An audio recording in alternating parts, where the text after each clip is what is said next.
有人表示，美国的 A25自动步枪以后销量真的卖不动了。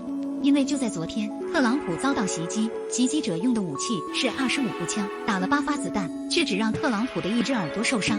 A25自动步枪能够射击的距离有多远？它的有效射程是550米，每分钟的射速能够达到800发，属于美国民众能够买到的最顶级步枪。在美国的各大枪击案现场，经常能看到它。袭击者与特朗普仅100多米距离，且有光学瞄准镜，打了8枪，却只伤到川普耳朵。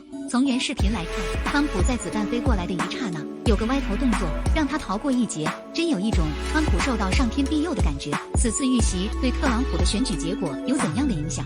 从历史角度而言，这无疑是特朗普的加分项。在枪击事件发生以后，特朗普的支持率快速上升到7，拜登也停止了后续所有的外出活动。美国网友觉得，这可能是特朗普自导自演的剧情，原因是拍出神图的人是普利策奖获得者，但从大概率来讲，不是自导自演。据专家分析，只要再稍微偏一点方向，特朗普就会丧命。如果是自导自演，那真是一场豪赌。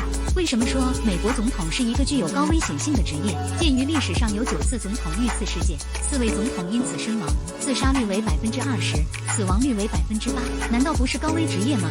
这件事情发生以后，马斯克在社交网站接连发了3个帖子为特朗普站台，宣称上次美国有这般坚毅的总统还是在100年前的西奥多·罗斯福时代。经他这么一操作，川普大概率也就